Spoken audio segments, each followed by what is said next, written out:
All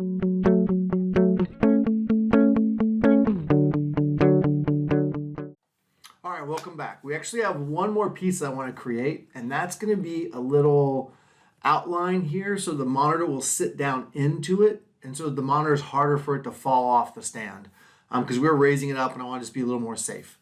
So to do that, we need to create another piece of plywood on this top surface coming up, and then do a cutout in the shape of the foot of the monitor so it falls into that cutout and gets trapped in there. Now, one way I could do this is just hit create sketch and then create a sketch on this surface. The problem with doing that though is it's going to capture all these tab holes, and when we extrude, we're going to go click on all of them to unextrude it. So to get a flat surface without any features on it, we can use the construct offset plane tool, and we can click on this face with the offset plane. And what that does is it creates a blank plane right across. It ignores all the shape of the surface that's there.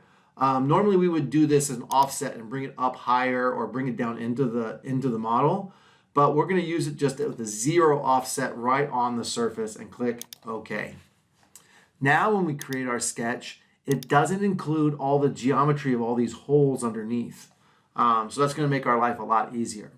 Next thing I'm going to do is I'm just going to drag a random rectangle, just this size, and use my collinear tool to make it the right sizes.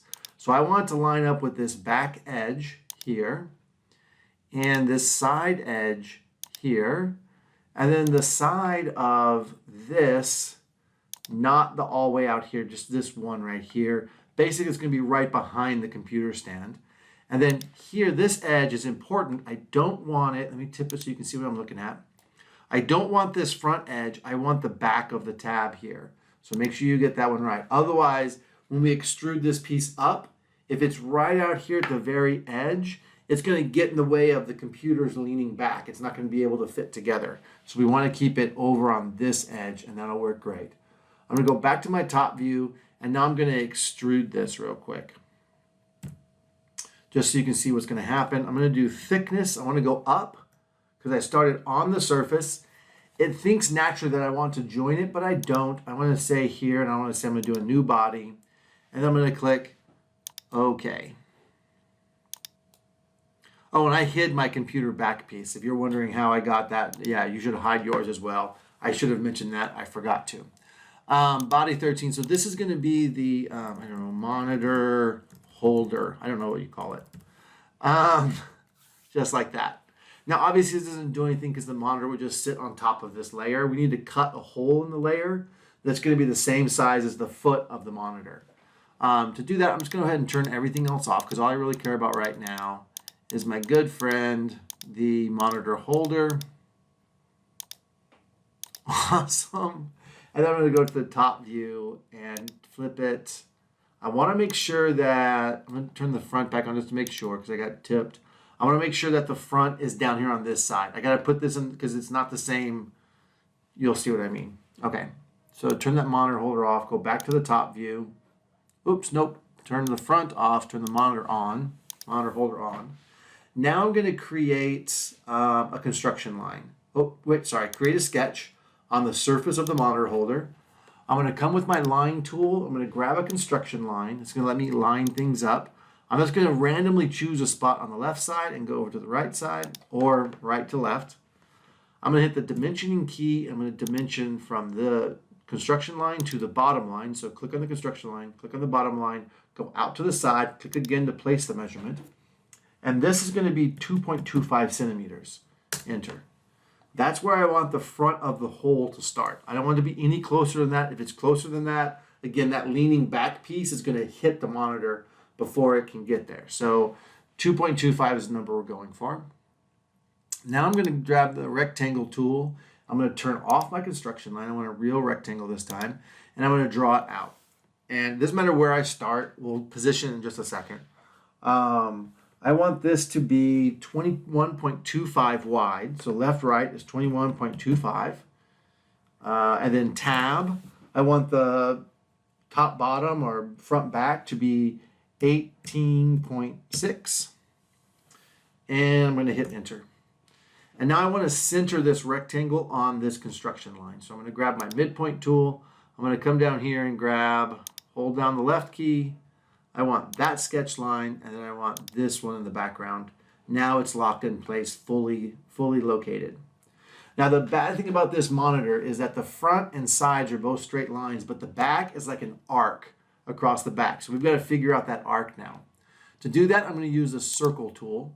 I'm going to just click a circle here in the middle-ish somewhere, and then just so it's nice and blue like this.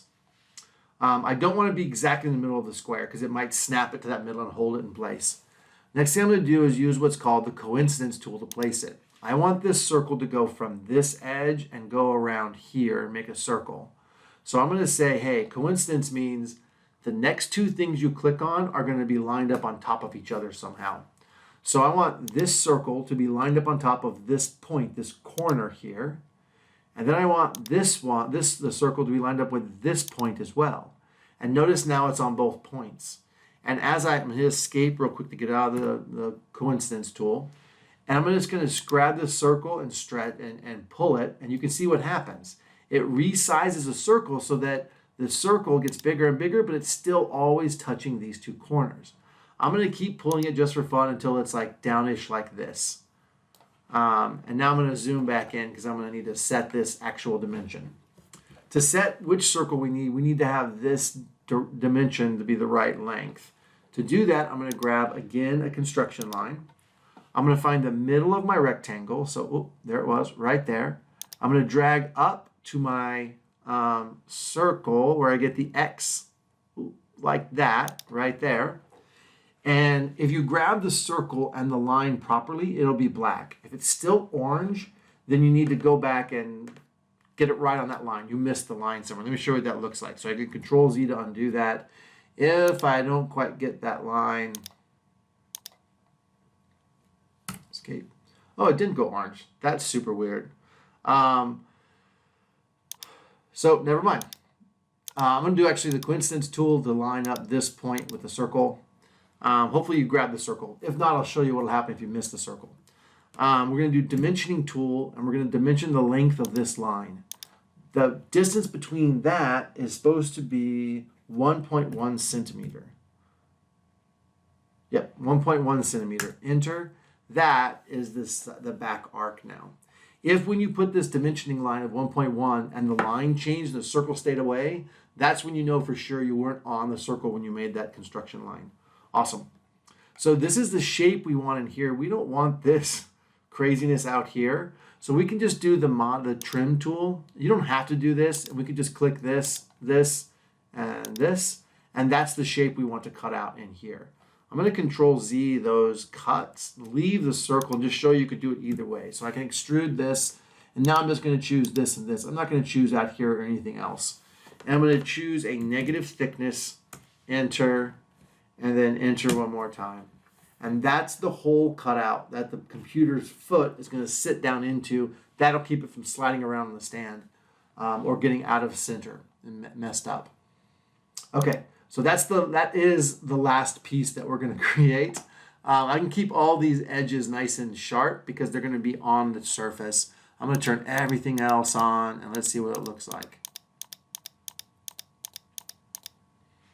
Yeah, so you can see the monitor's going to sit right down in there. That's perfect. We'll have a little USB drive that goes across here. So you can plug in, do different things with. It'll be really cool. And let's just check real quick to make sure that this back piece is going to clear this piece right here. So I'm going to go down, look at the right view. And yep, you can see that we made it far enough back that it just barely clears here. You can see if we made this all the way to the front edge, it would be inside this front piece, and that would be a real problem. All right, so the next thing we need to do now is we need to just create a copy of all this and start flattening it. We're going to finish the flattening hopefully before this video is over. So to do that, well, even before that, let's do A for appearance. Let's make it look like it's going to look. I'm going to come down here and find wood solid. Keep going down. I'm going to say finished wood, and I like to use maple semi-gloss. If you want to use one that's got this little arrow, all you have to do is click on it and download it. It should download it in like 2 or 3 seconds and be ready for you to use. So we could grab cherry, and I'm going to drop it right. All right, sorry about that. My recorder just gave out on me. So actually, I'm going to switch over to maple. I like the maple semi-gloss look better. So that's, bam, we're all done. Now I'm going to go ahead and close the appearance menu. We need to create a copy of this so we can have one that we can flatten out to use as our lines. This is not required. You can actually flatten out this one if you don't want to make a copy. And if you find your computer's having a hard time, you go to flatten to keep up. You can go back and undo this copy, and it's easier for your computer to do it without having so many pieces. So I'm going to highlight all of them. So I clicked on the first one. I held down the shift key and then clicked on the last piece, and that highlights all of them in between those two clicks. And then I'm going to do the M for move copy command, select create a copy, and then I'm going to drag that copy out over to the side, pretty well clear of it like this. And then I'm going to click OK. And notice it just made all these copies for me. Let's clean this up a little bit. I'm going to right click on the bodies folder, create new group, double click on group 1, and I'm going to call this assembled. This is the original one. We're going to put them all in there. Now I'm going to click from left side, hold down shift, click right here where there's left side 1, just above that is the last piece for the assembled one. And then I can just drag those and put them in the assembled box. Now the reason for making this folder is I can turn off the assembled one with one click instead of clicking all 15 times. I'm going to do another one. I'm going to right click and say new group, double click on group 2, and I'm going to call this one flattened. Flattened, flattened. I'm going to grab the remainder of them, shift click on the last one, and drag it, pop it in there. And now I can hide and show either of them very easily. For this next part, I'm going to hide the assembled. I don't need it. I'm going to start working on the flattened ones. I'm going to click the home command to recenter on it, and now I'm going to start flattening. And I'm going to flatten everything to this face right here, this top face, not this one, but I'm going to flatten to this one. Actually, you know what might be easier is we'll flatten to this one. Okay, so I'm going to first of all use my align tool to do some flattening. So I'm going to click on, modify, come down here to align, go to the 3 caterpillar dot thing and change keyboard shortcut. I chose bracket left, which is that little squarish parenthesis right above left to the enter key. So I would recommend using that one. That's what I'm going to use. Otherwise, you can just come up here. You can also do, for the important ones, pin to toolbar. That will put a picture of it up there. Or you can just click on this every single time. I'm going to use bracket left. When I say bracket left, it's the align tool. So I'm going to hit the align tool with bracket left, from and to. So from is always the thing that's moving. To is what it's moving to. We're going to move this surface to this surface. And I'm trying to not click on any of these dots out here. I want just out in the middle of the surface. Click OK. And I'm going to say OK. Notice how that just moved that top piece down into the other piece so their surfaces are lined up. That's what I want to do for everything. So I'm going to hit the left bracket for align, the outside face of this one, and the top of this one. OK. I'm going to do the front one here, the top face here. OK. I'm going to zoom in this face, and I'm going to do it to that face and say OK. I'm going to take this one, align this top face to this face, align. I'm going to see if I can grab, so I want this outside edge. I want to make sure I'm always grabbing the outside edge, and I'm going to do to this top edge and then say OK. I'm going to align this one to this top edge. Say OK. Bottom face to the top face. OK. This one to this one. Okay. This one, again, I don't want to get one of these. I'm going to make sure I avoid these little dots. I'm going to get in the middle here somewhere. Up to, oh, it's hard to find a piece. That one's fine. Okay. And then maybe there's only 1 or 2 things left. Oh, this one I want to do differently. Right now I would be rotating the inside face because our plywood has 2 different colors on 2 different sides. You want to make sure all the outside faces are facing up because that's what you're going to cut on. That's what's going to be facing out. Otherwise, you're going to have a goofy looking thing where the wood changes halfway through. So I'm actually going to cancel the from move, rotate over to this side, and I want to click on the outside face and then this top piece up here. and it did not work well. If I click OK, notice how this one's above the surface, and this is actually the inside face. It rotated it this way to get up there. And it lined up, well, it actually lined up what I wanted it to. It lined up the face I clicked on. Well, let's try something real quick. Control Z, see how that didn't work? And I'm going to do the Align tool again. I'm going to click on this face to this one. And then I'm going to do flip and see what that does. Oh yeah, that worked. So if it does come up where it's on the surface, just click the flip command and now it's flipped over. Okay. Now I know it's right because this outside piece and this outside piece should be mirror images of each other. They shouldn't be together. So notice how on this piece, the pointy part's on the right, this piece, the pointy part's on the left. That's because we took them and we flipped them up like this so their outside faces are going. If they were all pointy part on the right, we would have to fix that, which is what we just did. And this middle one doesn't matter because it's on the inside of the box. No one's going to ever see it, so who cares what side's facing where. And then this back side, I'm going to rotate back around to this back side. And I'm going to say I'm going to do the Align tool, left bracket for me, here, up to this top surface. And I'm going to make sure that it's on there flat, and it is. Okay. Now I'm going to look at it from the left side, and it should all be one thickness. If you see anything popping out to the side, that piece is going to have to get flipped over and messed with. So if you have anything popping out, let me know. I'll show you how to fix it. Okay, now we're back to this. We're going to go to a top view here, and I'm actually going to rotate it around so it looks like it would be.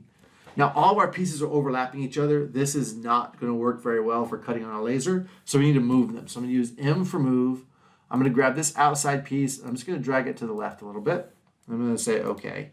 I'm going to hit M, grab the next piece. This one I'm going to move up this way a little bit. Okay.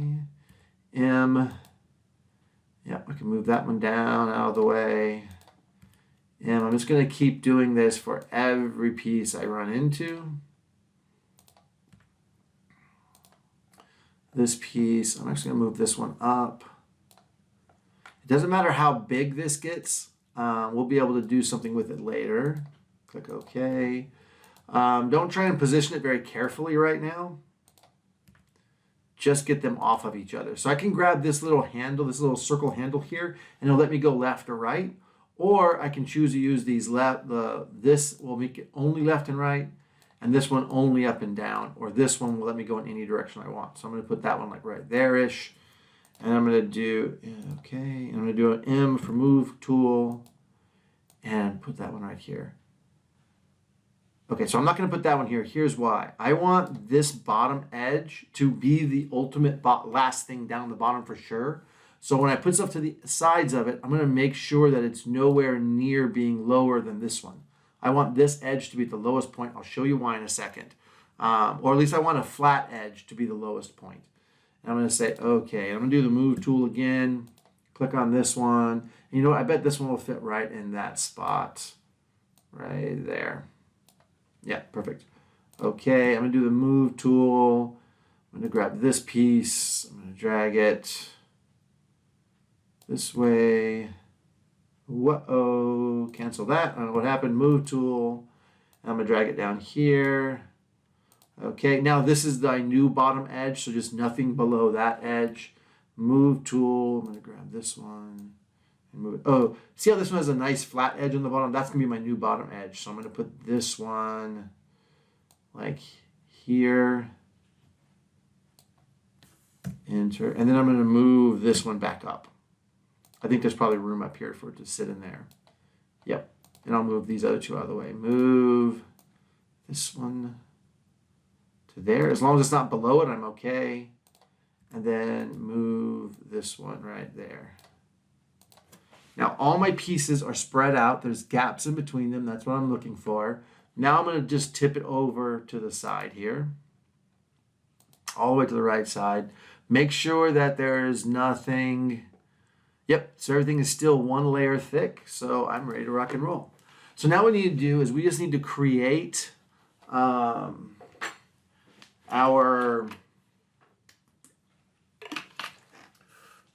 our sketch of it. To do that, we're going to come over to the construction, the offset plane one.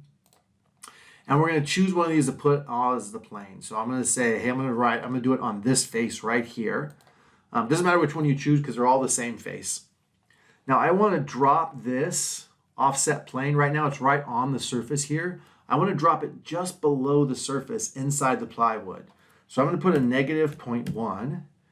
And you can see, well, it's hard to see, hit enter. I'm going to do the right side view. Whoops. And then zoom in on it. And you can see, there it is. This yellow line is the plane we just created. So I can tip it just slightly. I cannot. And if I can, I'm going to give up in just a second. Yeah, that's easy to see now. You can see where this plane goes right through the piece of the plywood, right through that layer of plywood. So now we can create a sketch. Go back to the top view, home, and then top. I'm going to create the sketch on this plane right here. So I'm going to click on the side here. And then I'm going to come over here and do create, project, and intersect. And that's going to draw a line wherever one of the bodies intersect the plane. Make sure that on your selection filter, the body is selected and not the entity. And then I'm going to undo projection link. And now I'm going to come over here and you can see what it's going to draw when you hover over it. It's going to draw all those red lines for me. Yep, want to do all of those. Fantastic. Look how well that turned out. That is great. Yep, just like that. And I'm going to click OK, and it's going to draw all those lines for me. And now I'm going to come over here and I'm going to hide my flattened bodies. And those are the outlines that it drew for me. Open my sketch folder. This last sketch is the thing I'm going to need. I'm going to rename this last sketch as layer 1. Hit enter, and I want to put something there. What I need there, in the next program we use, we're going to have to know a distance to be able to rescale it, because when it goes to the next program, it gets all out of whack. I'll show you what that means when we get there, but right now we just need to know, we need to click from here, the topmost point to the lowest point here. And that's why I like having these nice straight lines here, because it's easier to line them up that way. If I can avoid it, I avoid these jagged lines down here, but we want the lowest point. And you definitely wouldn't want like a little point like this poking out down below. That's why I made this my lowest point. And that number now is 128.862. Your number will definitely be different. Get your number. Again, let me do that over again so you can see it. I'm going to hit escape to get out of that tool. I'm going to go up here to the measure tool under the inspect here, the measure tool. Click on the highest point and the lowest point, and then 128.862. That number I'm going to need later, so I'm going to put it in the name here. So I have to memorize that, 128.862. I'm going to hit close for the measure, double click on the layer here, and then I'm going to put the number right in the name. So 128.862. I don't use points for the decimal point, I use a comma because sometimes decimal point or points or periods do weird things in file names. So I'm going to hit enter and we're going to live with that. Now I need to convert this layer into something that the next program can read. That's called a DXF file. It's a file that has lines in it. So I'm going to right click on this layer 1. I'm going to come down here and do save as DXF. It's going to pop open a menu. You're going to save this to a flash drive and then upload it to Google Drive later. I'll explain that in a second. But right now what I want to do is I'm going to put mine in computer stand DXF files. This is my one from before, so I'm going to do this layer 1, exact same that I did last time, except the number's different because I laid it out differently, comma 862, and then I'm going to say video. That lets me know that this is the one I used to make the video version for, and I'm going to say save. Now I have my file. Before I save and quit out of Fusion though, I want to get my file back to where I can see what's going on. I'm going to hide this layer because I don't need it anymore. I'm going to turn on the assembled and I'm going to hit back to the home. Now I like to leave it like this. Oh, let me do finish sketch real quick. That sketch is back now, so I'm going to hide that sketch again. I like to leave it like this, but you can also leave it with the flattened one in view, hit home again, And then now you can save it like this, and this will be the image that shows up in the little thumbnail. So whatever you're looking at last will show up in the thumbnail image. For me, I prefer to turn the flattened off, and I like to just have the assembled done in. Fantastic. So now I'm going to hit save. I don't care what the version is. Click OK. That version is like touch points along the way. So if you imagine you're designing a car, you're going to want to save your file and know when the saves are. So maybe you'll be like, hey, I did a spoiler redesign, so the save version will be, prior to the spoiler redesign. That way, if you don't like what you did, you can go back to it. For us, we don't need that version stuff, but that's what it's for. All right, so that is it. We are ready for the next program, which is Inkscape.